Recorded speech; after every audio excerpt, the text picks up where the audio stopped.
आता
महाराष्ट्रामध्ये सुप्रसिद्ध असलेले चांदोली अभयारण्याच्या लगतच उदगिरी पठार हे निसर्गरम्य परिसर हा आहे आणि हे पठार अद्याप पर्यटनापासून दूर होते. पर्यटकांना याची फारशी माहिती नव्हती, पण हल्ली या पठाराकडे पर्यटकांचं लक्ष गेलेलं आहे आणि या पठारावरती विविध जातीची फुलं फुललेली आहेत आणि हे स्थळ पाहण्यासाठी आता पर्यटक इकडे वळू लागलेले आहेत.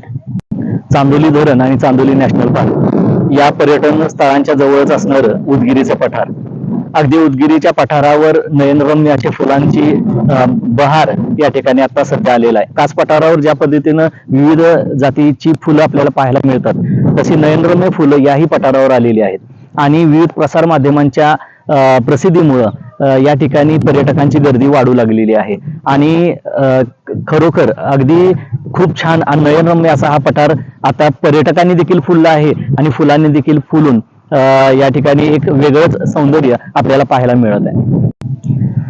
सांगलीच्या चांदोली परिसरातील उदगिरीचं पठार सध्या पर्यटकांसाठी आकर्षण ठरू लागलेलं आहे. कास पठारावर जी फुलं आहेत, बहुतांशी तीच फुलं या उदगिरीच्या पठारावर सध्या फुललेली आहेत. स्मितिया, धनगरी फेटा, मंजिरी यासह विविध जातीची दुर्मिळ फुलं सध्या या पठारावर पाहायला मिळत आहेत. त्यामुळे अनेक पर्यटक या पठारावर इथलं सौंदर्य पाहण्यासाठी गर्दी करत आहेत.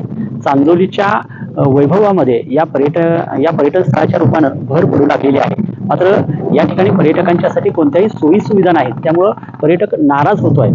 पर्यटन विकास महामंडळाने याकडे लक्ष देऊन या परिसराचा जर विकास केला तर अनेक पर्यटक या परिसरामध्ये येतील. पर्यायानं या ठिकाणी असणाऱ्या बेरोजगारांना रोजगार मिळेल आणि चांदोलीच्या वैभवात या पठाराच्या रूपानं एक भर पडेल.